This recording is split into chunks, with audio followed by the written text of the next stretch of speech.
It really is uncanny. When I think of you, you show up. I got to start thinking about me winning the lottery? Yeah. I thought that in relation to myself, but that's Can't hurt.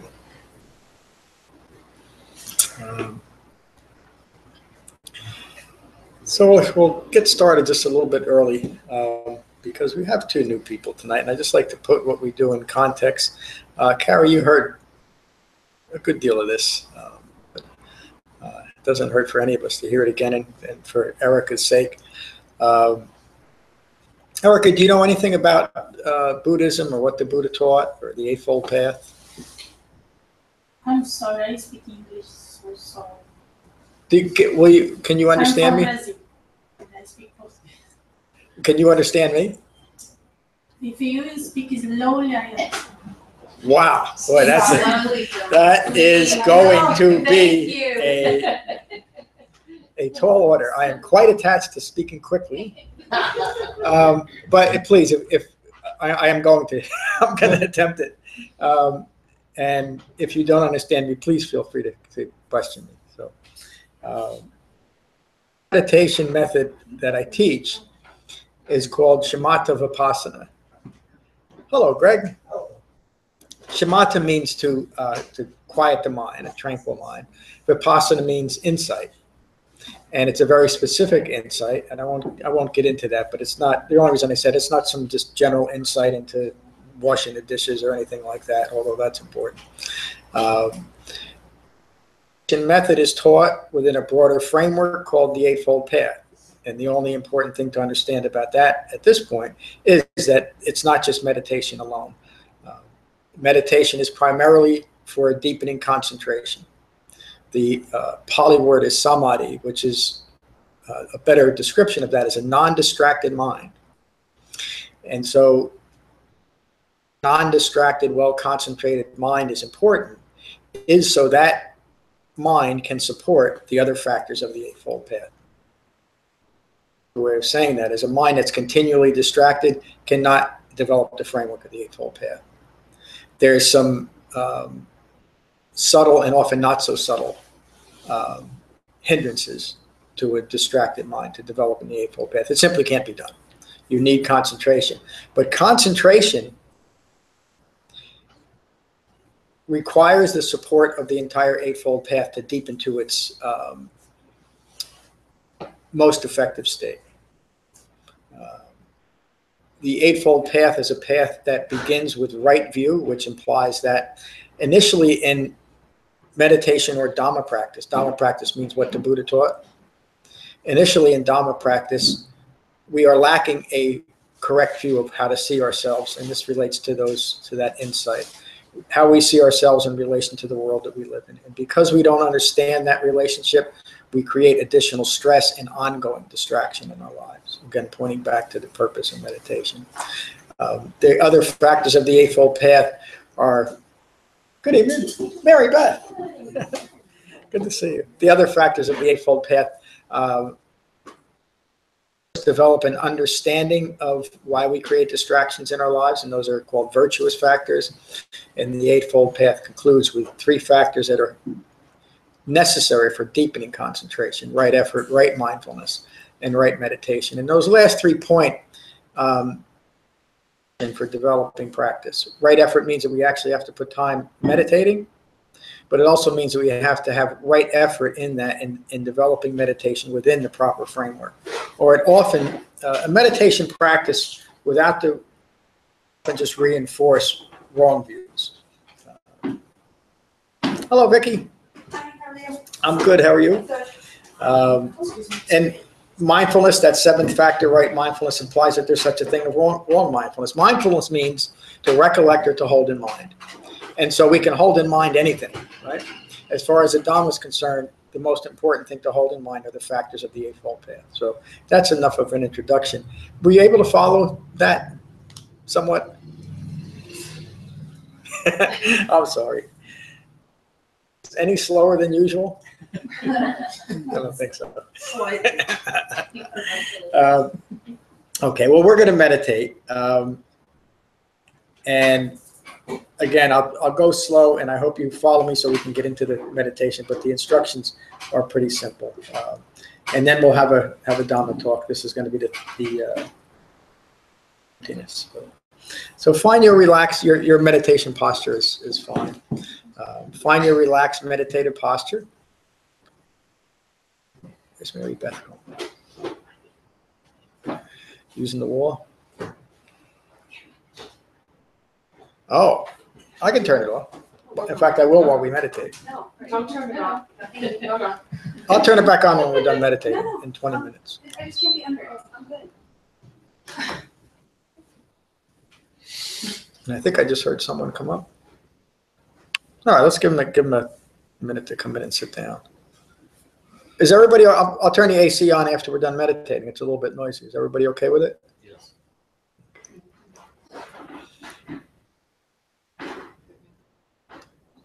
Kara, do you have any questions about what I just talked about and what we discussed Not so that? far. Not Okay. so far. They're not. We're gonna sit now. That's the We're gonna dog. sit now. Oh, okay. All right, so find your relaxed meditative posture and gently close your eyes and gently close your mouths. And holding your back straight, your ears aligned with your shoulders, and nose aligned with your navel. And holding yourself very loosely, very gently, very lovingly. Allow yourselves to settle into this room. Settle onto your seats. Settle into your bodies. And settle into your minds. And take a moment to become aware of the sensation of breathing in your body. Just get a feel for what that's like. To be mindful of your breath in your body.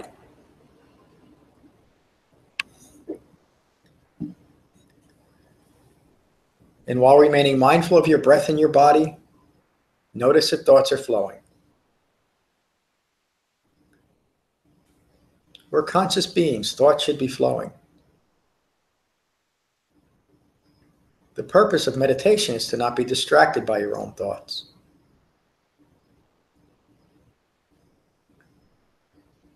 So when you find that you're caught up in your thinking again, simply acknowledge that and return your mindfulness to the sensation of breathing. I'll repeat that. Find that you're caught up in your thinking again. Simply acknowledge that. Your mindfulness to the sensation of breathing. Relaxing your thoughts. Being mindful of your breathing. And we'll meditate for 20 minutes with callbacks every 5 minutes.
Relaxing thoughts, remaining mindful of your breathing.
thoughts, remaining mindful of your breathing.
Relaxing thoughts, remaining mindful of your breathing.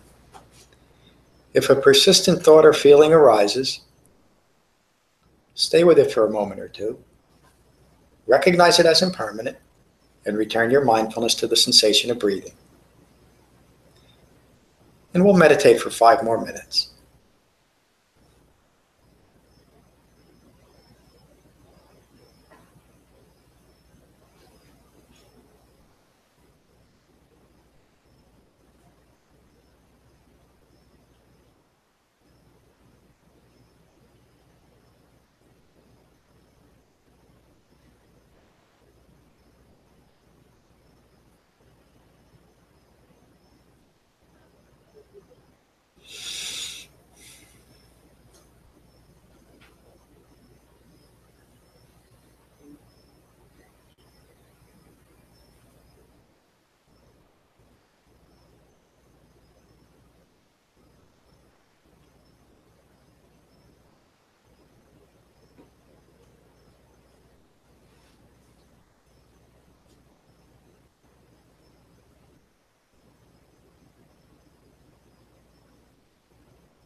Take a moment to notice the quality of your mind.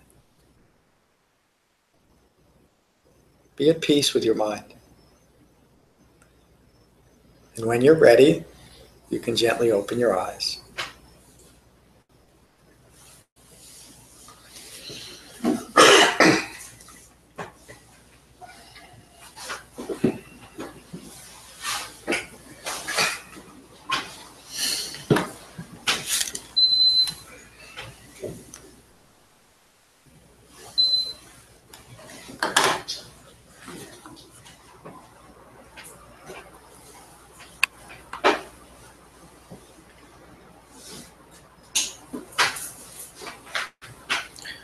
So tonight's the second talk on emptiness, as the Buddha taught emptiness to be empty of ignorance of Four Noble Truths. Just a quick recap. Last week we talked about the Shunyata Sutta, the lesser sutta on emptiness. And in that, the Buddha takes a rather long road to describe how we create self-referential and clinging views, first locally, then globally, then cosmically, and then in fabricated mind states of nothingness and a state of perception and non-perception.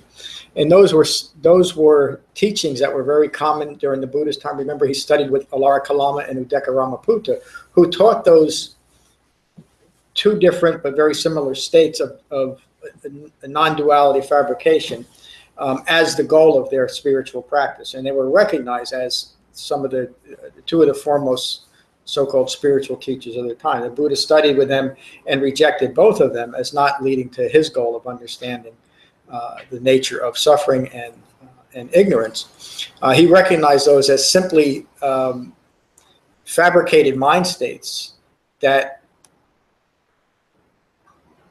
was a clever strategy of simply continuing I-making in realms that seemed like we had achieved something in practice. But remember how that sutta concluded. These fabricated mind states were no different fabrication rooted in ignorance. So they weren't, and remember clearly, the Buddha didn't teach these as goals, but there's something past those. The goals of those goals themselves were simply something rooted in ignorance and aren't even to be attempted. And the reason why I say that is those teachings are still presented this way, sometimes in hidden with different terminology, but they're basically encompassing a non-dual doctrine, which is something the Buddha didn't teach. So just to recap that. And then I just want to finish the recap with what we finished with last week. What is not present is understood as empty. Of what is not present, whatever remains is understood as what is present. What the Buddha is talking about there is we recognize that there's no I-making present anymore. There's no self-referential views attached to what I'm seeing. In what is seen, there is only the seen. In what is heard, there is only the heard. In what is cognized, there is only what is cognized. You remember that too, that is the same teaching the Buddha gave to Bahia when he was teaching him the refined type of mindfulness. We're not seeing things in a relation to me and what I'm seeing. And what I'm seeing, it's just that. I'm not discriminating. I'm not deciding, do I like this? Do I not like this? Do I need more of it or less of it? A form of that is, am I completely ambivalent? Meaning, this is boring. It's not doing anything for me. That's still another way of I-making. Probably the most subtle but pervasive. In what is seen, there is only the seen. In what is heard, there is only what is heard. And what is cognized. In other words, how I'm relating to this is how I'm relating to it. I don't have to create any other self-referential view about it, because that's just another distraction. Remember, meditation as part of the Eightfold Path is to deepen concentration, not to create a sharp mind that discriminates even further. And what happens? So let me get to the next sutta, the Mahasanata Sutta, the Greater Discourse on Emptiness. And this sutta is on emptiness, but notice the different theme that the Buddha is addressing here. And remember that ultimately the Buddha is teaching us to be empty of ignorance. He's not teaching us to create another fabricated place to house an identity in some emptiness, some realm of emptiness. It's very specific. The Buddha was in Kapilavatthu at the Banyan Park. Returning from his alms round, he noticed many resting places prepared at Kalakamaka, the Sakyans dwelling. The Buddha was part of the Sakyan clan, so he's noticing a group of people of his own clan that have created a community. He noticed their dwelling and wondered if there were many monks living there, meaning monks that were part of a Sangha but were not living in the Sangha, they were living out in the world. Ananda and many other monks were at the dwelling of Gata making robes. That evening the Buddha went to Gata's dwelling. He asked Ananda about the many resting places at Kalakamaka's dwelling and if there were many monks living there. Ananda replied, yes, teacher, many monks are in attendance there, and we are making robes for them. He was concerned about the social aspects of living as a close community. He remarked to Ananda that a Dhamma practitioner does not flourish if they delight in company and is committed to delighting in company.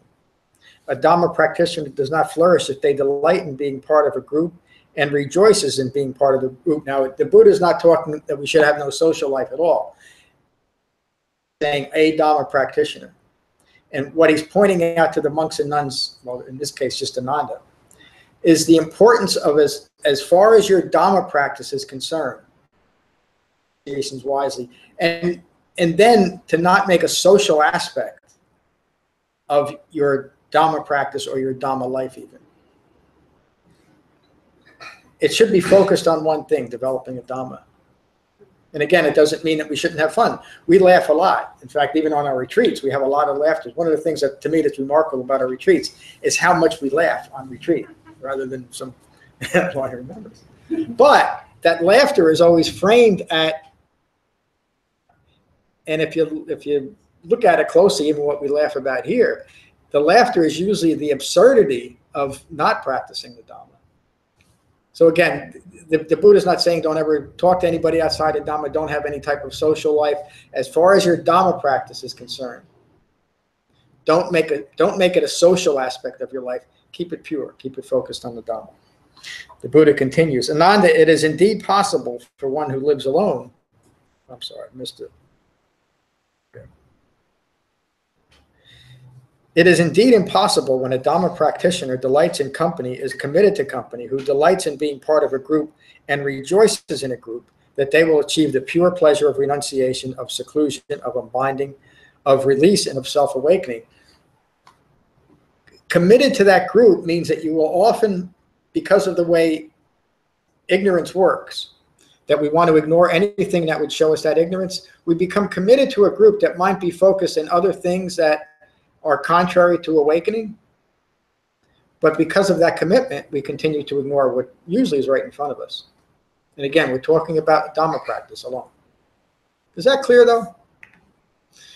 Maybe you're thinking, gee, I guess that's why he keeps such a tight rein on this ship, huh? Well, that really is it. You know, one place that we just focus on the Dhamma. When you leave here, when we leave here, the world is still there.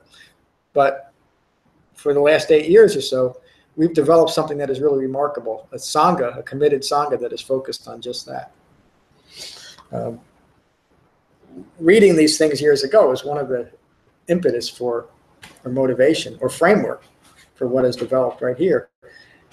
And so when I say that the lineage of the Dhamma is still present after 2,600 years ago, it's something like this that I'm really referring to. The same way the Buddha structured the Dhamma back then and structured the Sangha, is exactly what we're doing here 2,600 years later. You remember, and we'll talk about it again on retreat, that very similar to what the Sangha was 2,600 years ago, because we are framed by the Eightfold Path and nothing else. Referring to. The Buddha continues, Ananda, it is indeed possible for one who lives alone, withdrawn from company and withdrawn from groups, can achieve the pure pleasure of renunciation, of seclusion, of unbinding and release, of self-awakening.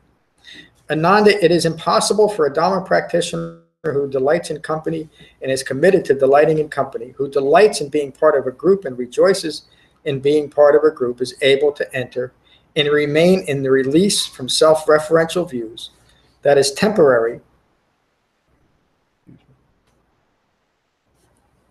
or in the more refined release from self-referential views that is not temporary and is beyond fabrication.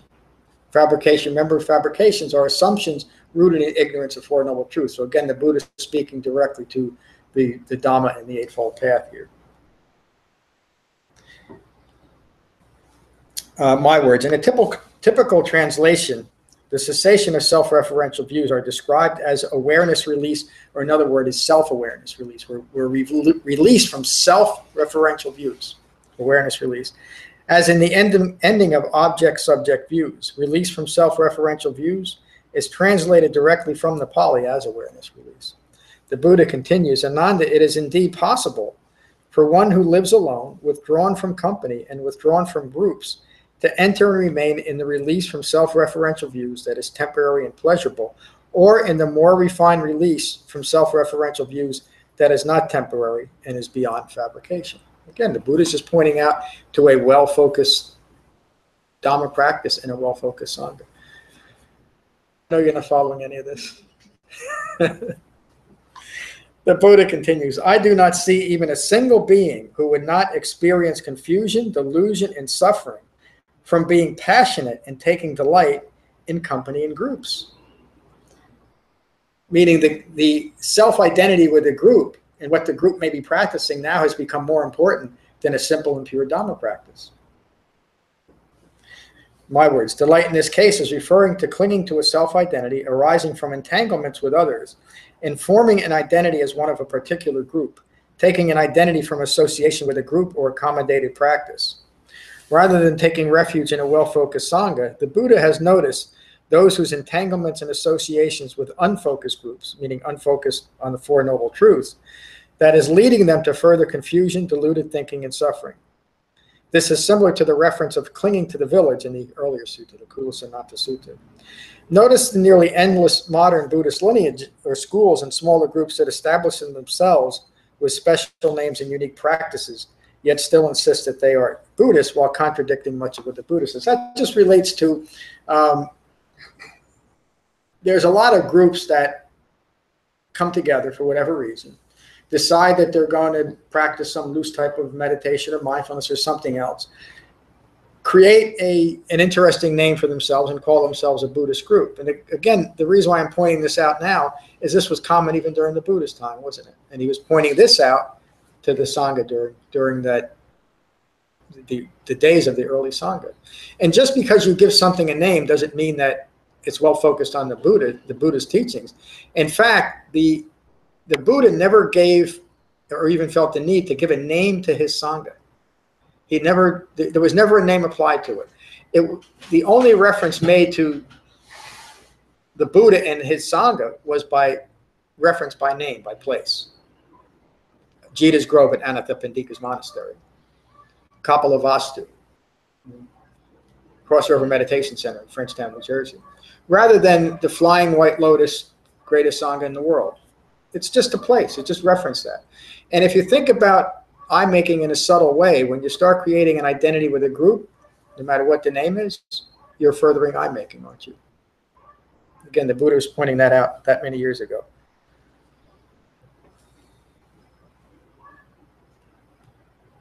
Lost my place.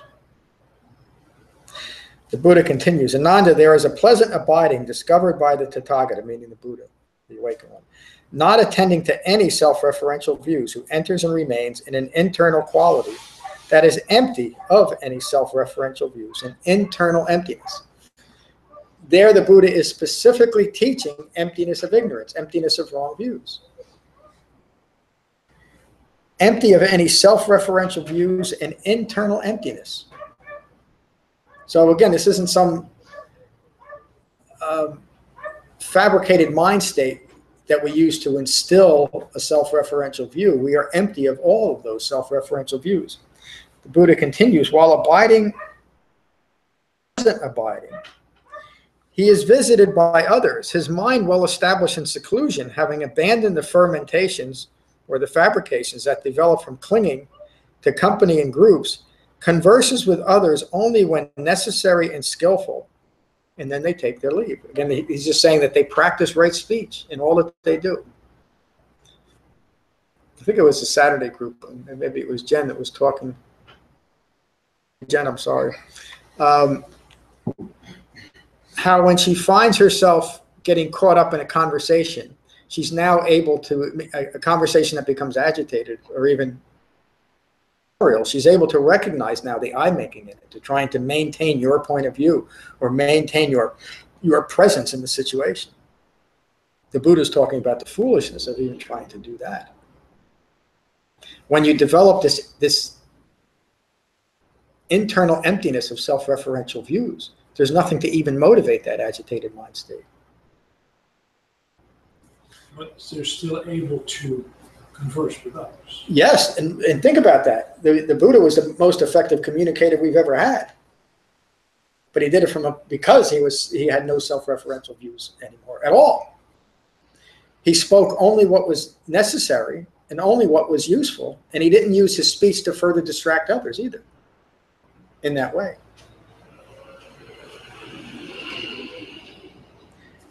That's an aspect of right speech. I know that some people here haven't heard that.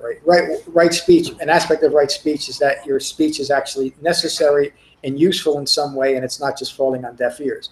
So even a Dhamma talk could be an aspect of wrong speech if you know that it's likely to fall on deaf ears. People aren't ready to hear it, or they're rejecting it.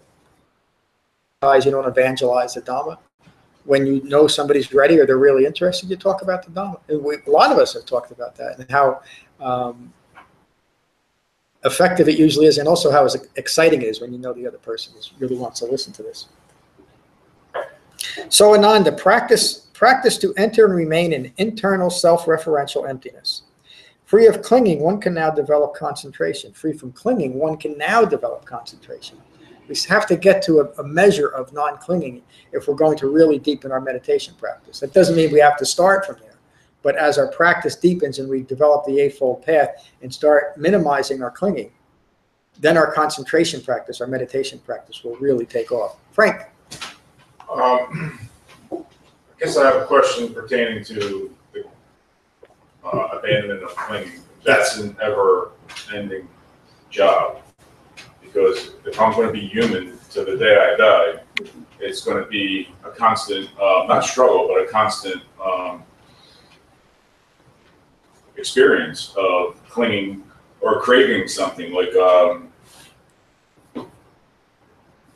because I'm not sitting in seclusion 24 hours a day, and I'm at work 50 hours a week with other people, and the world is going on around me. You know, it's just natural because I'm experiencing those 5 clinging aggregates, you know, and feeling and form and perceptions and all that in consciousness. I can't just make everything obscure. The experience is coming through me. So, you know, the discontent of not really wanting to be there, wanting to be somewhere else if I could, but being accepting of that, you know. So does the clinging to seclusion create craving? You know, so it's always going to be some kind of a struggle in there somewhere. So the experience of that is going to be just going to help me understand, like, my life is kind of like this Sangha, the classroom. I'm taking the experience everywhere I go. Yeah, that's right, you do. And you take those developing right views wherever you go. So at first you recognize the difficulty of being in a situation, maintaining a peaceful and calm mind, and how actually it seems almost impossible. How can I be a human being and live in the world and not, at least at some level, have agitated mind states, want something to be different than it is? It's not really agitated. What I'm saying is, like, because of the 12 causative links and through contact, you know, and feelings are created, the contact is always going to be creating a feeling. Experience 50 hours a week, I only feel like the complete release. You know, it's like abandoning and letting go. It's more like allowing that to let go of you. You know, so like when I'm in my truck and I finally am heading, you know, home, I could feel that release more effectively. And then I'm not in the situation, like, do what I have to do through a great effort and then leave. Yeah. Split. So ultimately, you'll be able to be in that 50-hour-a-week situation and not different than it is, and maintain a peaceful and calm mind. Of course, it's not easy to do. You know, it's easy to say. It's much more difficult to do. That's why we have an Eightfold Path. But ultimately, you and anyone else, using the framework of the Eightfold Path, can develop a mind of equanimity that is at calm and at peace no matter what the situation is. We won't need it to be any different than it is. And that doesn't mean that in the moment you might be having to engage in such an effort that your mind is working quickly and you may be physically working quickly. The difference is, in that moment, you won't need that to be any different than it is, and it will not create any additional stress. Is that clear? So that is the goal, and it's an achievable goal.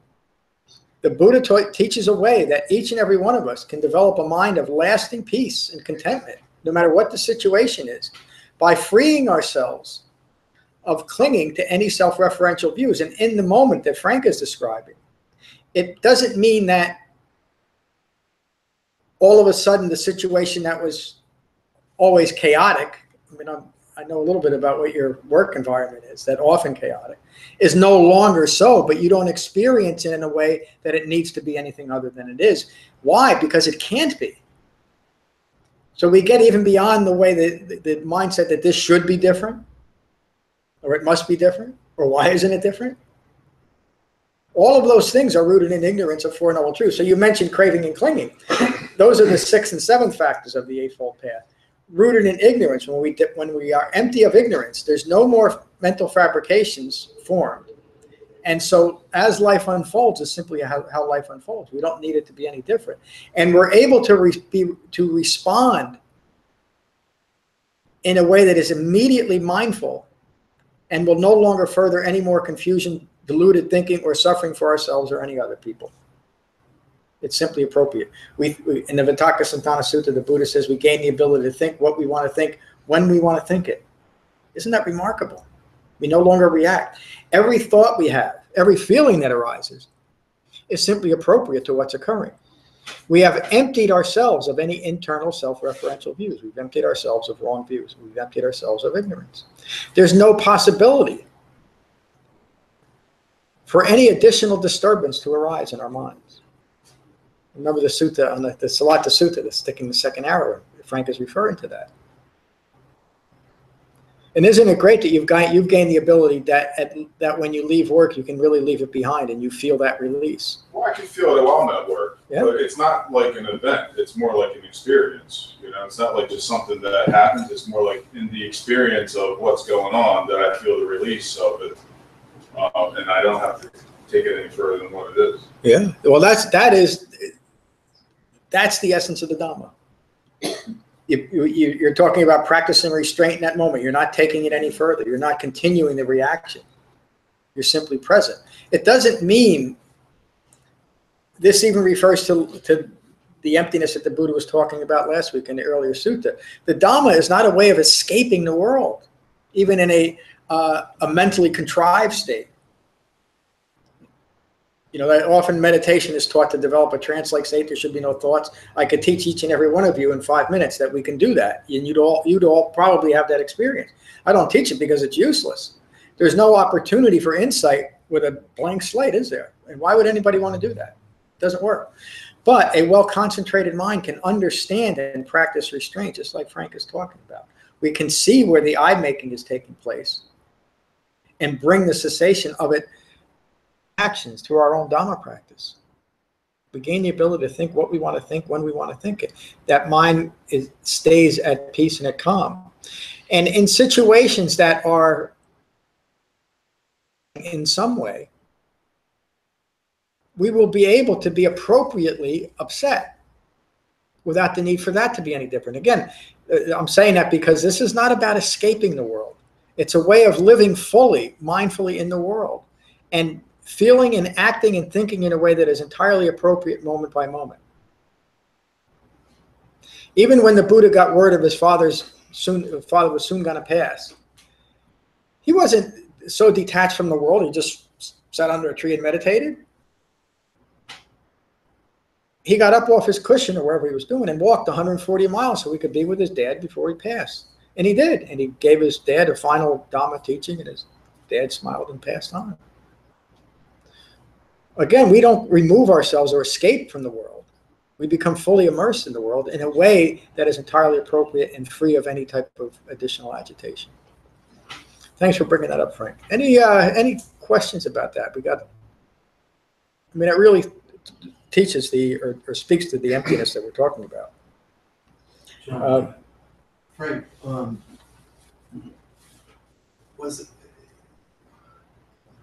help me to understand what you're saying. Is it I'd say abandon the idea that something is going to be effortless. and that you're not necessarily looking for it to be effortless. There is just the world, which is dukkha, which is the law. Was that kind of what the question came out of noticing the effort that goes into dealing with a chaotic environment? Or Yeah, it's not really effort. I mean, it's more like seeing,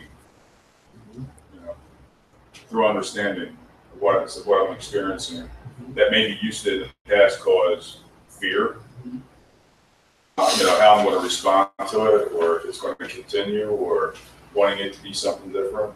So through seeing and understanding of what's going on, like the experience of the understanding helps with this cessation of, or the release of it. Yeah, if that makes any sense. It does. But it's a continual thing, because no matter where I move through the work week, people who are not in meditation practice or whatever, that are constantly in a distracted mind state with the music blasting and the gossip and the whatever else is going on, and you know what I mean? Just passing through that experience, and not being caught up in it. Yeah, and that's right view, right? I mean, I think that's what Matt's. The Buddha describes the first noble truth, says dukkha occurs. Dukkha means of disappointing and unsatisfactory experience all the way up to extreme emotional and physical suffering. Dukkha covers all that. The Buddha awakened, and the first thing he awakened to dependent origination, which states from ignorance through 12 observable causative links, all manner of confusion, deluded thinking, and dukkha, suffering, arises. His first teaching was to teach suffering. And through his 45-year teaching career, I teach suffering and the cessation of suffering, nothing more. That encompasses his. But he's not saying that it's possible to end the natural occurrences of dukkha in the world. What is possible is to recognize and abandon our own reaction to the natural occurrences of suffering. So he describes suffering this way: birth is suffering, sickness is suffering, aging is suffering, death is suffering. Not getting what is wanted is suffering. That's what Frank is talking about right there. He's not getting what he would initially want, but he's not reacting anymore. He continues to say, getting what is undesired is suffering. And then he would conclude that with saying, in short, the 5 clinging aggregates are suffering. I'm sorry, Frank. No, I think Matt used the scenario about the guy in the hoodie walking across the street. And it's those tiny internal flickers of just trying, like, avoidance of the distraction of that. Like that is the craving and clinging. Yep. It's like that distraction causes maybe a little bit of discontent, which then does the clinging of it to be different, cause the craving for, you know what I mean? And it's like that thing going round and round. Yeah.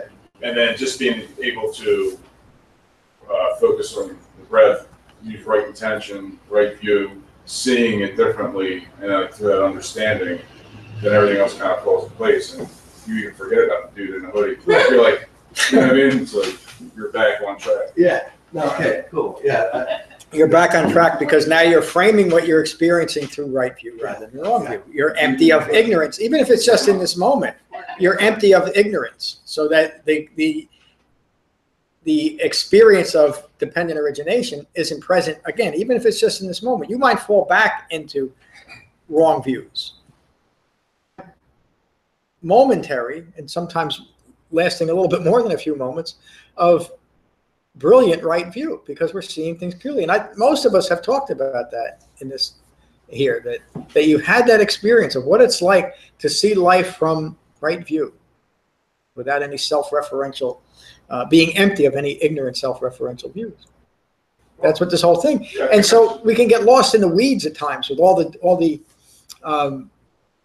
ongoing distraction of ordinary life.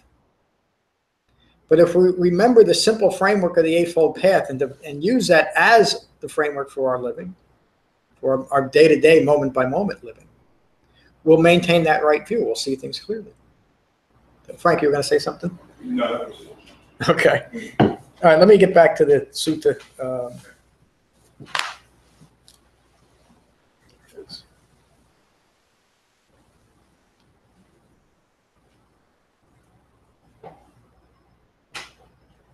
lost my place.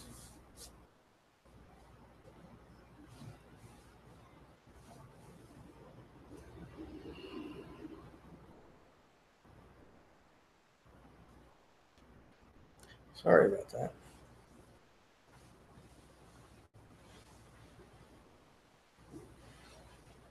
The Buddha continues. Now, Ananda, what do you think is a proper goal for a disciple, meaning someone following the Dhamma, even after a rebuke from their teacher? Ananda says, you are the teacher and your Dhamma is our guide. Please explain this statement for our long-term benefit. Ananda, it is not skillful to follow a teacher simply to hear discourses or dogma. You have done this for a long time and have understood them according to your views. But talk on modesty, contentment, seclusion, non-entanglement, persistence, wisdom, virtue, and concentration. Default path. Talk that is scrupulous, conducive to refined mindfulness, that develops directly dispassion, disenchantment, cessation, calm, unbinding, and a direct knowledge and vision of release is skillful to attend to and hold in mind.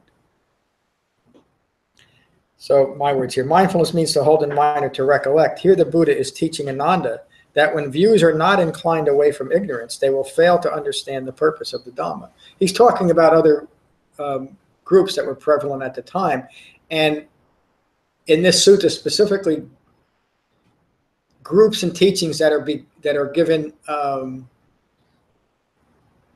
some kind of credence simply by the association. Furthermore, the Buddha is teaching Ananda that the Dhamma must be integrated as the framework for one's life rather than a simple intellectual engagement with the teachings, meaning, again, kind of picking and choosing. You dabble a little bit in what the Buddha taught, maybe in what Alara Kalama was teaching at the time, and kind of mash it all together in one grand spiritual practice. The Buddha said it doesn't work. The Buddha continues, this being the case, failure to empty oneself of clinging to ignorant views will lead to the long-term suffering for a teacher or a student or anyone engaged with the Dhamma in that way, meaning someone teaching something that's not in accordance with the Dhamma. How does this occur? For a teacher, even dwelling in seclusion, becomes enamored by offerings of trinkets or praise and falls into the three defilements. Not that this teacher would ever do it. But again, the Buddha is teaching about, again, he didn't live in isolation. He knew what was going on around him, and he knew that there were always other groups that were coming into favor, and most of them went out of favor, but some of them didn't. And he recognized, remember how the sutta started, that those groups often became enamored because of the trinkets they were given. They were gaining a position now of power, maybe wealth. And so their teaching was more inclined to keeping their students happy and engaged rather than challenging their students into actually recognizing and abandoning wrong views rooted in ignorance. It's uncomfortable for people to face their own ignorance, isn't it, everyone? Yeah. At times. It's much easier to find a teaching that just makes you feel good right off the bat, and there's no challenges. To establish yourself in a place of neither perception nor non-perception. You don't have to deal with anything. You can just feel good. The Buddha recognized that 2,600 years ago, and he recognized the danger in that. That whole idea, you want to cook a lobster without hurting it too much and put it in cool water and slowly bring up the, I don't know if that even relates. But we get caught up in, even in our Dhamma practice, that it should feel good all the time, and it shouldn't challenge us. It should be, because the world is so difficult, it should be an escape from the world. Now I'm talking about just a spiritual practice. We should find a way, something that we can do to get away from the world because it's so harsh. Well, the Buddha hits us right between the eyes when he says, you can't do it. Dukkha occurs. And if you try to continue to ignore dukkha, you're only continuing your own ignorance. Face the facts. There's going to be times that when a 50-hour work week running a huge bakery in Philadelphia is going to be challenging, but we can maintain a measure of restraint and understand that's what occurred. I'm talking about Frank. Sorry to use you as an example. Dukkha occurs. What can we do about it? We can develop an understanding of the true nature of the world and empty ourselves of that ignorance through Four Noble Truths, through the Eightfold Path. Let me just go a little bit further, and I'm going to probably split this sutta in half. We'll finish this next week.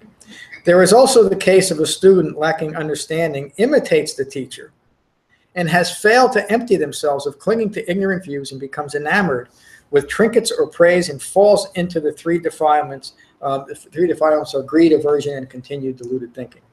That's what most of us are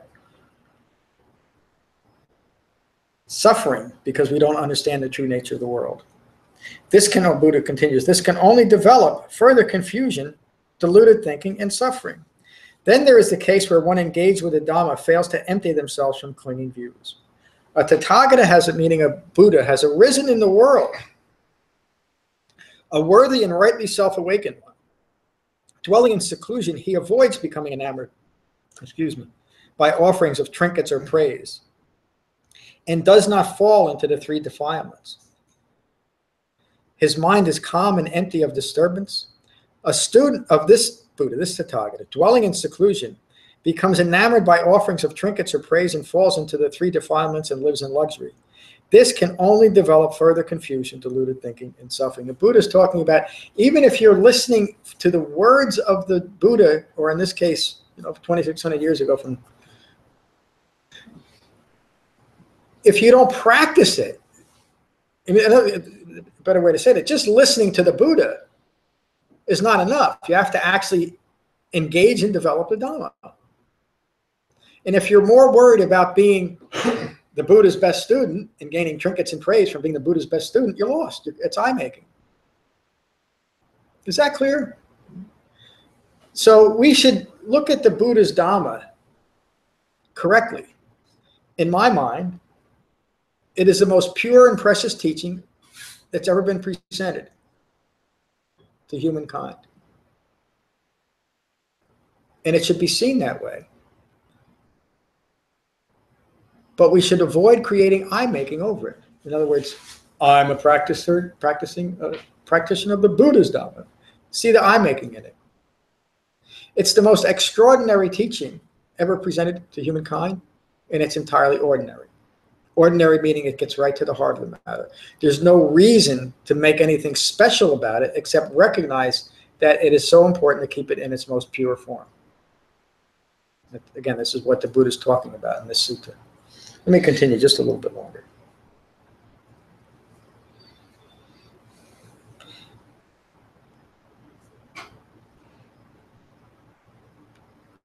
In this regard, Ananda, a Dhamma practitioner who fails to empty themselves of the defilements can only continue confusion, deluded thinking, and disappointment. Do not engage with the teacher or the Dhamma in opposition. Engage with the teacher and the Dhamma with friendliness.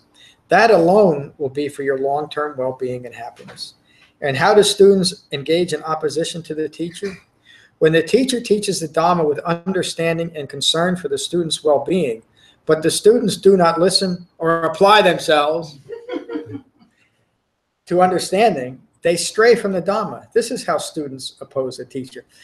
Think about what the Buddha, Ananda was the Buddha's cousin, so he also has a very intimate relationship with Ananda, because what he's sharing with Ananda is so intimate, isn't it here?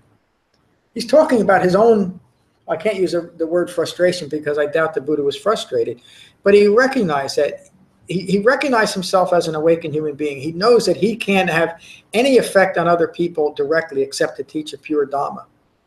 But he's also recognized that people that are listening to his Dhamma are in opposition to it, even while they're listening to it.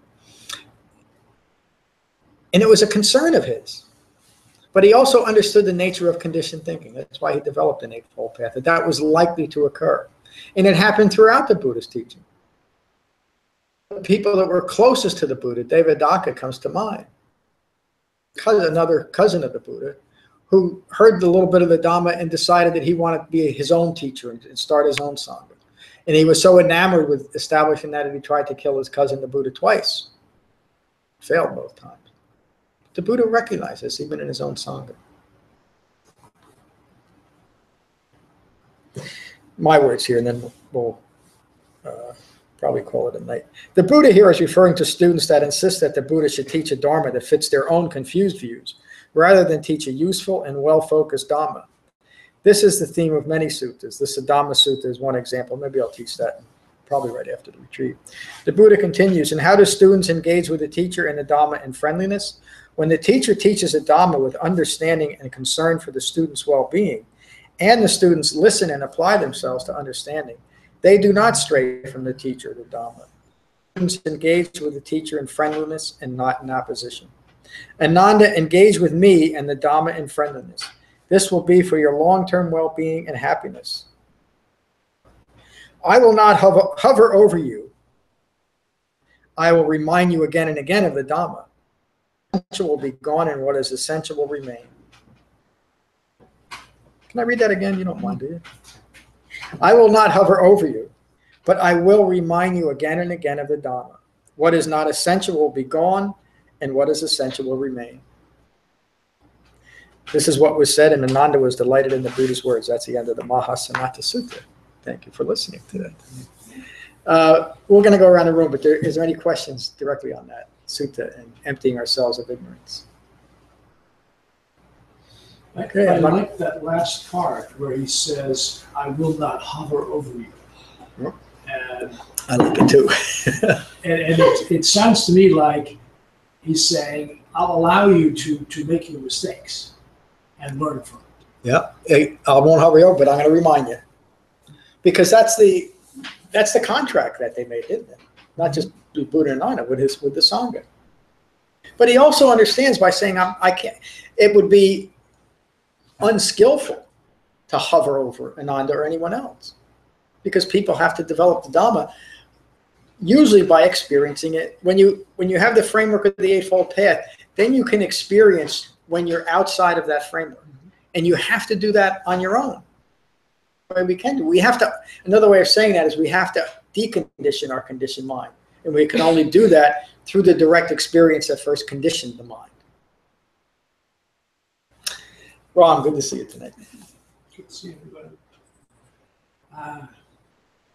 It's been an interesting weekend. I got together with an old friend and also somebody I've had a really adversarial relationship with, and we completely broke up and never wanted to have anything to do with each other. And somehow we got back together and keeping a real close watch on my feelings in that meeting again, and it felt really good that there was no leftover resentment there, and we didn't even talk about what happened there. It was just we both recognized that was then. This is now. We're having a relationship. And it was wonderful. I even got a chance to talk. He's an old meditating buddy of mine, and got a really nice opportunity to talk about the Dhamma and just let him know what I was doing these days and why. So that was pretty neat. Yeah, isn't it? When the Dhamma works. Yeah. And the difference was that you've changed your view, really. Mm-hmm. Great. Thank you for sharing that tonight. Mike, good to see you tonight. How you doing? I'm well, thanks. Thanks for class tonight, as always. Getting back to the work-related issue. So a few years ago, I had a boss who seemed to like me over other coworkers, just in terms of chit-chatting or whatever. We personally kind of got along. He was not a practitioner of right speech. And he would come over to me and gossip or say some things that were inappropriate. And in order to not undermine my standing with him as my boss, I would kind of play along. I would not say anything really inappropriate, but not, tell him to back off either. And I would leave, and a lot of times I would feel bad about it. And this is before I started here, so before I really got a sense of right speech and everything. I'm thinking back now about this. So if that were to occur today and I had no choice, like I have no alternatives professionally, like I can't say, okay, this is wrong, I'm leaving. I'm not going to do this job anymore, I'll find another job. If I don't have that option, today, should I not feel bad about engaging with him on that? Am I making any sense? You are. And so I'm going to respond to you two ways because I'm not always skillful. The first is how the Buddha would respond to that. And now, Let's go for it. say is we can create scenarios that it seems impossible to apply the Dhamma. And that's one of them. Because it's, on one hand, you're saying that you're going to lose your job and your wife and daughter might suffer and you might suffer. Sometimes, remember the Buddha taught the Eightfold Path as the middle way between an extreme views. And so to stretch asceticism or the metaphor of asceticism maybe a little too far, asceticism would be insisting that your boss be a different way and you reacting in a different way and costing yourself a job. The middle way shows that there's nothing you can do in this situation. And you don't have to approve what's going on, but you don't have to actively oppose it. Okay. Because there's a bigger picture there. Now, some moral and ethical actions can filter in there, though. Is my tacit approval by not doing anything supporting someone who's actually hurting other people? And then it's a moral question, Mm-hmm. you know. And not moral in a religious sense. It's moral in the sense of the Eightfold Path. And this even, the tonight's sutta even speaks to that tacit approval that we often give by not even saying anything. You know, so again, I can't answer the question because the question itself takes a rather extreme view. In who you are right now, I would bet that the dilemma isn't quite as severe and you would know more appropriately how to react. Correct? Well, I mean, I felt good about myself back then when it bothered me. Mm-hmm. I was like, okay, it's impermanent. My workday's over. I'm going home. I just let it go. So, but it makes me feel like beforehand I was more sensitive to it than I might be now. Yeah, and again, we have to keep in mind the ultimate ramifications of our own actions or inactions. And if it is going to contribute to the suffering of other people, we should remove ourselves from that. And it's a tough decision. Mm-hmm. So if you know that, again, excuse me for going a little bit too far in this, if you know that that's a situation that you cannot no longer support, another job. Right. So you're able to maintain your responsibility to your family at the same time, and you get out of the situation. You know, there's nothing in the Dhamma that would say that we should keep ourselves in a hurtful situation towards ourselves or others. Way. And the wisdom of the Eightfold Path guides us in that middle way. Rather than reacting and saying, you know, the hell with you, I'm going, and your wife and daughter suffer, you know, for a couple of weeks or a couple of months, you make other arrangements, you know, from a place of true refined mindfulness. Frank, you had a question? It just reminded me of the Sutta on Bahia, you know, and what is heard is just heard, and what is cognized is cognized. I mean, experiences that I go through, and I can't change the world, you know, and you might not approve of other people's speech, you know what I mean, but part of it either. Yeah, and you don't have to support it, but you don't have to, you know, there's things have happened in the last week, haven't we, that probably most of us are aware of aspects of speech that are unfortunate. We can't change it. Thank you, Mike. Good to see you. Matt. Good to see you. Good to see you. Good to see everybody here. I'm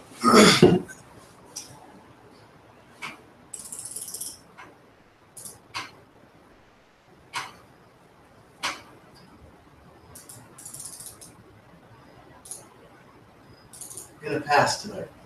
I'm glad you're here. Tommy, good to see you. Thank you. Hello, everybody. Good evening.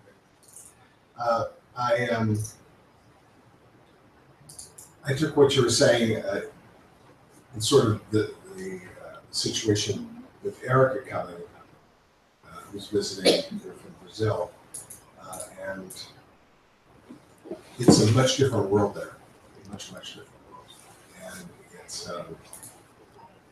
it's really interesting because I think I would be moving to another country or existing in another situation. I'd rev myself up a lot. I'd be pretty revved up. I'd be intense, and I'd be like, trying to figure it all out. Maybe not monkey mind, maybe gorilla mind. Just really go. And it's a pleasure getting to know her because she does exactly the opposite. And she takes it all in very calm and thoughtful way. And I thought it related so much to meditation and your teachings and classes that I thought, I don't really know, it doesn't matter so much where you're coming from geographically, but the vibe seemed to fit sort of organically. And that's one of the reasons that those, your first language, I think you come to here and you come to a place like this or a situation like this, and you still get the coloration, you get the vibration, and you understand calmness and how universal and powerful and valuable that is. And that's what I say. Thank you. It's wonderful. Erica, welcome to our Sangha. Do you have anything you'd like to say? You don't have to say anything. I'm glad you joined us today. Carrie, welcome to our Sangha too. It's so nice you're here. Having me. I'm just really taking it in right now. I have a lot to learn. Thank you. I'm glad you're here. And remember that what you're hearing is a little bit out of context right now. You don't really see that Four Noble Truths in the Eightfold Path. But just remember that everything the Buddha taught was in that context to develop an understanding of the distraction of dukkha. How was your meditation tonight? Same as Saturday, just lots of stuff going on that I'm trying to come back to the breath, but then I find myself saying, talking about my breathing to myself, so I don't know. I'm not sure yet if, I'm doing it right, I guess. The method that recognizing that you're caught up in your thoughts, simply recognize it and come back to the sensation of breathing. That's the basic practice. And if you find yourself getting caught up in thoughts about your thoughts, recognize that you're caught up in those thoughts. Come back to the sensation of breathing. Meditation is primarily for deepening concentration, which means a lack of distracting thoughts. Time you do that, you recognize you're caught up in your thoughts and come back to your concentration. Even if you're doing that 1,000 times in a 5-minute meditation, doesn't matter. You're deepening your concentration, and you also understand that meditation is part of a broader framework that you'll learn. You're going to get you'll build a very strong foundation on the retreat very quickly because you'll get a broad understanding of everything we're talking about. Are you meditating at home for a couple of minutes? I haven't started yet, but yeah. That's why. Yeah. So if you're going to start with short periods of meditation, 2 or 3 minutes, maybe 5 minutes. That's enough to get started. If you can do that twice a day, that's great, and be part of our Sangha. Okay. Welcome. Thank you. Judy, good to see you. Good to see you too, John. Good to see everybody. To be here. Thank you tonight for the teaching. My practice is going well. But I think last night too. I'm glad you're here. Congratulations on this big wedding. Thank you. It's wonderful. Anthony, good to see you. Andrew, I'm sorry.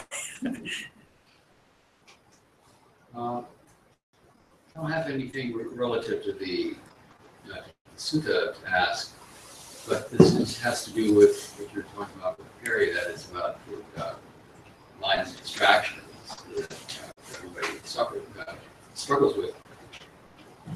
I experienced something recently because of the wedding which you guys spoke of, which was having a persistent song in my mind that I could not shake. Now, I was not actively thinking about it. It was just a passive experience that I could not shake. It was pleasurable, but it kept me from, I had a double whammy to overcome.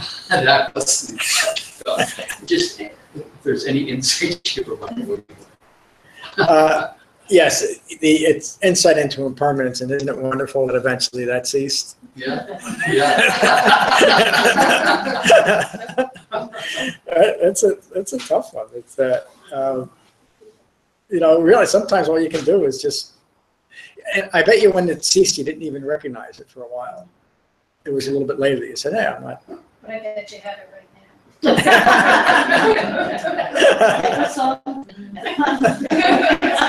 Don't swear. I'm glad you're here, Andrew. Helen, good to see you. How are you? John, good to be here. Good to see everyone. I always get so much from being here. I think what Frank talked about is really, where it's at with this sutta, that, the awareness of it comes and you acknowledge it and then you persevere through it. And it's just, play, repeat, and you just keep doing that. It's all that simple and all that hard. It is. And, like the Buddha said to Ananda, I'll remind you again and again. Just keep coming back to it. Thank you. Glad you're here, Helen. Greg, good to see you tonight. How are you? Good to see you. I'll probably just say the same thing I feel I've been saying every time I'm here, which is just that I got so far into the details and arguments in Buddhism that I read so much outside of the original teachings that I forgot so much of the basics. Yeah. And every time you return to them, you get a new light, and they become so much more almost obvious, and you feel it so much more in your daily life. And just keep revisiting. I've found myself going over repeatedly, just like the Four Noble Truths, Eightfold Path, like the precepts. And it's not that I don't know them. It's just you can go back and read it again, and I seem to take a little bit more away each time. Yeah. And realizing it as it's occurring in the daily life was something that I feel like at the very beginning, the introduction to Buddhism in my life was there, and then I just lost it and got caught up on all this other extra stuff. And now it's like back to basics, which it's not basic by any means, but it's really all there. It's all contained so well, and it's great to be back to. I feel like I was a little lost, and coming back to where it's at. Yeah. So it's nice seeing it in daily life. It's a great experience when you recognize it. So good to be here. It's good to have you here, Greg. And it's just that way that the Buddha's teaching that to Ananda was the problem back then, and it is now. Just keep it well focused on the basic stuff, and it is. As you start putting it together, it becomes rather obvious how it all fits together too. The introduction to anything we learn, especially the Four Noble Truths and the Eightfold Path, is first an intellectual. We first become familiar with the terms and how they're presented. And then if we're well focused enough, we start integrating it into our lives, and that's when the real change occurs. That's where the transformation, the awakening, that word is used for a reason. The Buddha describes that in the Nagara Sutta, his own awakening, meaning he gained full human maturity. Pretty basic, isn't it, to be fully mature, except most of us aren't able to do it because we're so distracted by so many other things, by chasing after what we think we need to be happy and avoiding dukkha, the natural occurrences of life, where we can see it clearly. We stop running away from it. Mary Beth, I want to get to you last tonight, if that's okay. Because you're sitting in the corner. No, I want to ask you to talk. By the way, there's some noise, John. Sorry for everyone. Oh, that's okay. I just can't sit in the flow. No, I don't blame you. But that's not why I'm calling on you last either. I'm calling you last for a reason. Vicky, good to see you tonight. How are you? Hi, everyone. Yeah, so I had a challenging week. It was most of the week and had some other difficulties around the week. But I have been meditating more and Good. Definitely feel calmer. And still struggling with, wanting things to be different. And but definitely finding calm in the meditation. And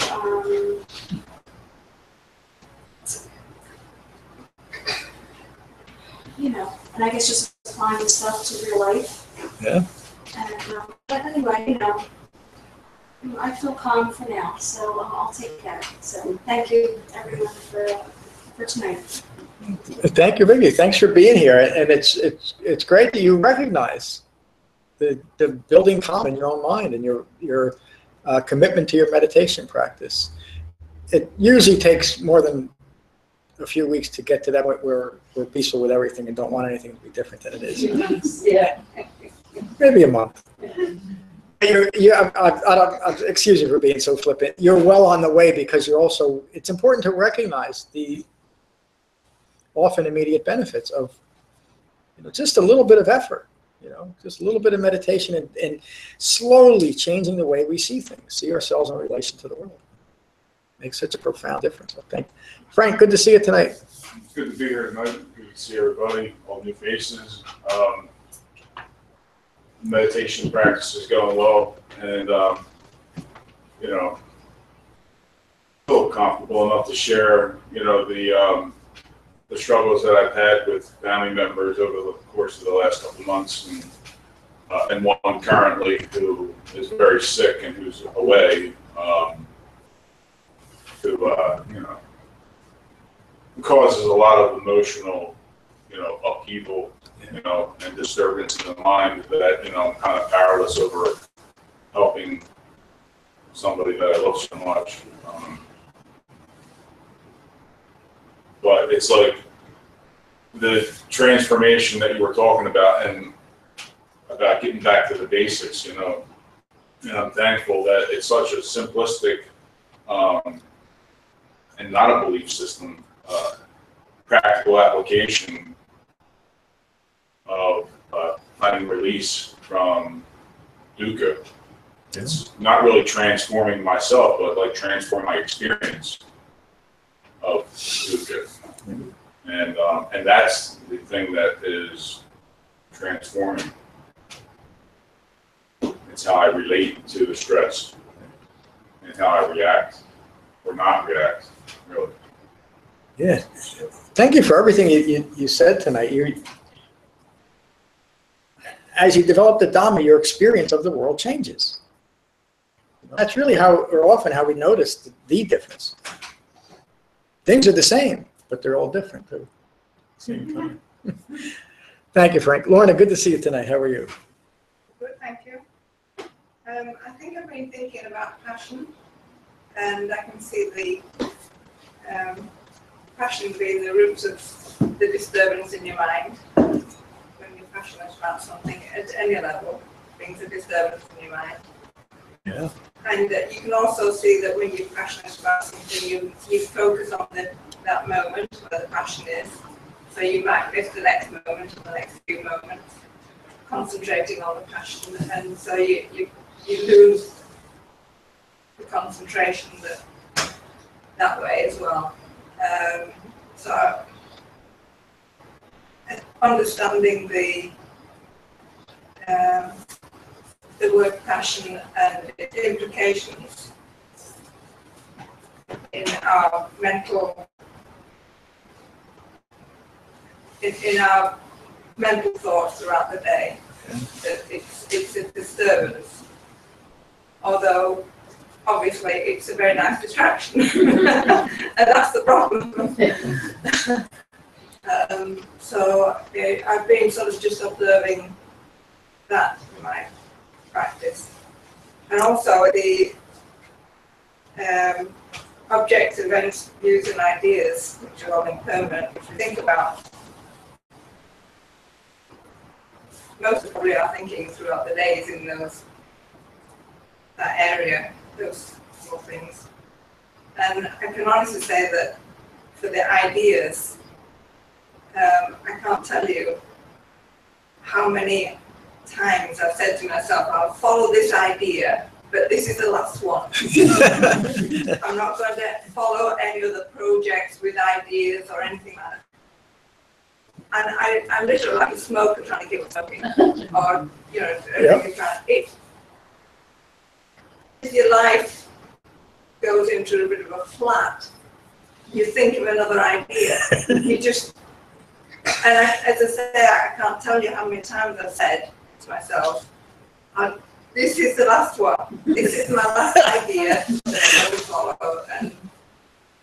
And so I'm anyway, that's another thing I'm going to think about, that it's difficult to, to get rid of these habits in your mind and all that it is, and it's difficult to break, but as I say, I see the pattern and the wisdom of breaking them and not being driven by passion is on the long term a more stable and but it's very hard to practice, be gentle with yourself. There you go. But it begins with the recognition, and that's what you're describing. It's so important to see what's going on in our own minds. But the addiction with our thoughts is just that. It's a compulsive addiction. It's the same, for years and years and years, I thought a cheap bottle of vodka will do it for me. And of course, it never did. Just one more idea is going to do it for me. Just one more. It's never enough. The self-referential ego self is insatiable. You can never stop that unless you have some way of recognizing the futility of it. The Eightfold Path. The fire discourse, the Buddha's third discourse he ever gave, addresses that. The problem of becoming inflamed by our own passions and it's a passion for the continuation of a self that is rooted in ignorance. Any strategy we can come up with, we become passionate about it because it allows us to continue to ignore that initial ignorance. Thank you for bringing that up. Liz, good to see you. Good to see you too. Good to be here. Thank you for the teaching. I've been really enjoying, I was doing a lot of leading yesterday. I was listening to last week again yesterday. And I just really have been playing around with the idea of spaciousness and being able to choose what to think when you want to think. And in my mind, that means spending more time thinking about the Dhamma and how it operates and how it works and how it can benefit me. So that's sort of one thing I've been working on. And then the other thing is the power of not reacting. And that's pretty fabulous. It's really worth the price of admission, isn't it? It is. It is. It's like, It is. wow, that's what happens when I'm not sort of baited into something or whatever. It's good. It's really, it's remarkable. You use the word again, it's basic, isn't it? Yeah. But it's one of the most remarkable and enjoyable ways to live our lives without reacting. Things just are. And what is seen, there is only the seen. And what is heard, there's only the heard. Thank you. Connie, good to see you. Good to see you too. Thank you for tonight. I'm going to pass. Thank you. Glad you're here. Mary Beth, it's so good to see you again. First, how was your meditation tonight? Do you have any questions or comments? Well, I'm glad to be here. It's really good to see all of your faces. Feels, honestly, it feels like it's hard to be here. It's like I've been wanting to be here. So just to make it is good. Yeah. Yeah, meditation, my meditation practice is like okay. I mean, I feel like when I'm doing it just consistently, attendance, most things, except. So it's all right. I'm still in the reaction. I'm trying not to react to what Liz said about reacting. Like if only I could just not react. Let's just say one certain individual in my life. Mary Beth, I'm so glad you joined us again tonight. I hope you can continue. But Liz, I would say that your non-reactive mind took a little while to develop. Oh, yeah, I worked on it for over 50 years. Oh, yeah, and it's pretty stable. I'm married in a lot of ways, but any other parents? It's the child. Maybe there is an exception to the Eightfold Path. I don't know. I'm so glad you're here, Mary Beth. The reason why I want to call on you last, Mary Beth, but is running an alternative school for teenagers, and the three of us with Matt had lunch the other day, and we've kind of decided that we're going to take that Mary Beth school on as our ongoing Dana project. First for the holiday season and the Dana dinner coming up for Thanksgiving, but then I think as an ongoing project, and I'm going to help put that together, and I'll put a page on the website about what we're talking about. And it's not just donating money. In fact, I would say that's well, Mary Beth might disagree, but that's the least important thing. Well, I just didn't want to put words in your mouth. What's more important is that we can donate our skills and be a part of the school. And I think Mary Beth can explain it better than I'm kind of fumbling it along. So would you talk a little bit about it? And you're welcome to come here if you want. You can stay right there. Well, first of all, I'm just blown away to be contacted that even that both you and had thought of it and thought of this has been a 2-year or so effort. It's a nonprofit that was existing and it had a couple of centers, and so a friend chose to just bring one to Flemington, and it's been just like life-changing, a lot of work. And then we opened a couple of weeks ago, and it's the fact that we didn't even got to that point is cool. What is the name of it? It's called Brereton Learning Cooperative. Princeton Learning Cooperative and Bucks Learning Cooperative. So Princeton and Langhorne, those are the ones. So but it's we help kids who are having a bad high school experience leave high school, and self-directed learning. So they get to choose whatever they want to learn. It's a 100% non-coercion environment. Like, we don't tell them they have to come, we don't take attendance, we don't tell them they have to go to classes. Now, we're caring adults, like much all teachers, so we instead we create the conditions in which they can make a great life for themselves. Actually, it's not just about learning. I mean, we have classes, but they get to take leadership roles, they get to develop the community that, as it becomes, they lead classes, they decide what we're going to do on Friday, all day. So it's pretty amazing. Yeah, and since we don't have like a curriculum that everyone follows, what we do is these kids, like right now we have 5 that are enrolled, and we could have as many as 30. That's our philosophy, is that 30 is a maximum, and still everyone be in the community that would know each other. But since we tell them you can learn anything you want, and then want or need to meet your goals, right? So they may not be wanting math, but they want to go to college. So, okay. So then we can, as a couple of staff members, teach all those things, so we have volunteers come in. So I'm looking if anyone wants to speak Russian or wants to do some math, like it's anything and everything. So that's a lot where it is a community effort. And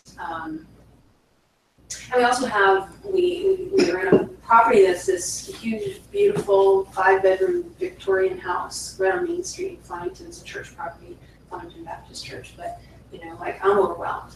I had a moment a couple days ago where I'm like, oh my gosh, not only do I have my one child, I'm trying to care for. I now have this huge house and 5 other teenagers.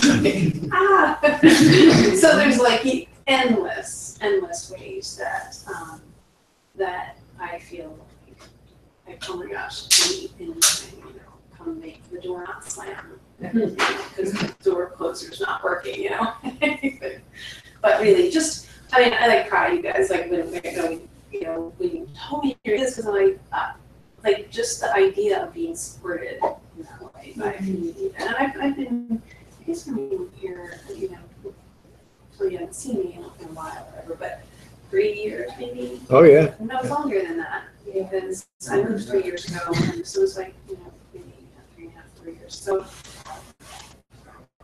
it feels good. So Thank you, Mary Beth. It does feel good. So I'll put the info on the website. Mary Beth sent me some things, but one of the ideas was that we can give practical assistance, fix a squeaky door and that type of thing. If the place needs to get painted, maybe we could have a painting day over there or something, anything like that. But also we all have specific skills that we can offer. So one of the thoughts that I had is if you'd like to be involved there, to write a couple of paragraphs of what you could offer to teach the students. And I'll give that to Mary Beth, and Mary Beth will present it to the school, however that's appropriate. But all of us could be involved there in some way. So we're just getting that started. I'll have some info on the website, and any ideas that you have about how we could participate. But this is going to be our ongoing Dhamma project, and I can't think of anything. A better idea for us to really be involved in our community. And I can't take any credit for it. It was Matt that had the idea. Mary Beth, can you create like a wish list that maybe could go somewhere so that if it's for the Dhamma dinner, is that this is where we're gonna like wish list of physical items? Yeah, for the school. Yeah, I can put that. Or even materials. tasks. Well, I sent John like what felt like an obnoxiously long and detailed. It wasn't. Any and every way. I mean, on the website we have a list of physical donations that you have to update, but like all this stuff, anything from marketing. Maybe someone help us make a nicer looking marketing piece or class. I think my list was pretty exhaustive. So I'll get that on the website as soon as possible. But what about practical things, Mary Beth, like notebooks or pens or anything like that? Or do you have plenty? We have a decent spot. I mean, on our website there is a list of physical items. Okay. All of that's on there. We just got to that in the spring. So it's on the website. And, I mean, There may be a link on your site, a link then where we can go to look at her. Yeah. Yeah. I'll set that up this week. That was actually, I got really involved this week. It was a pretty intense week.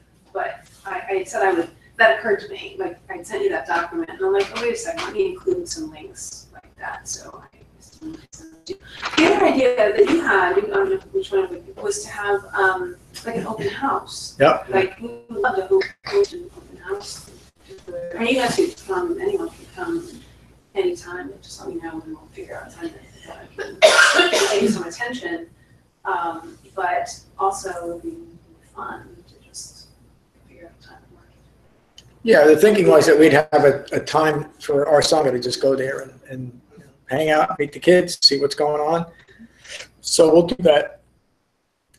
Probably got to be on a Saturday or Sunday, right? Would that work? The kids wouldn't be there. That's right. Yeah. We can invite them to come, but some will be able to and some won't.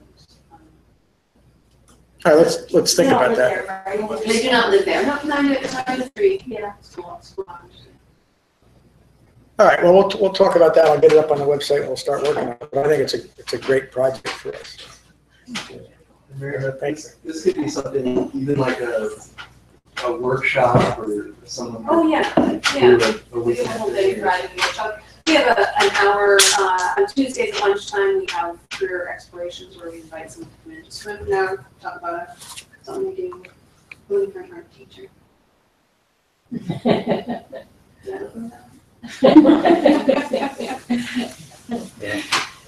I think it's a great idea. We're going to have fun. or comments about tonight's class? Okay, so we'll finish with the Metta Sutta, as we always do. So find your relaxed meditative posture and gently close your eyes and gently close your mouths. And take a moment to become aware of the sensation of breathing in your body.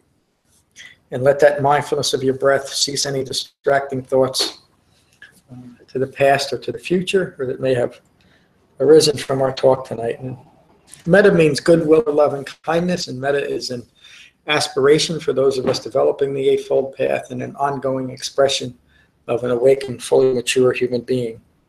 And these are the Buddha's words on Metta from the Karaniya Metta Sutta. This is what should be done by one who is skilled in goodness and who knows the path of peace. Let them be able and upright, straightforward and gentle in speech, humble and not conceited, content and easily satisfied, unburdened with duties and frugal in their ways, peaceful and calm and wise and skillful, not proud or demanding in nature. Let them not do the slightest thing that the wise later reprove. Wishing in gladness and in safety, may all beings be at ease. Whatever living beings there may be, whether they are weak or strong, omitting none, the great or the mighty, medium, short, or small, the seen and the unseen, those living near and far away, those born and to be born, may all beings be at ease.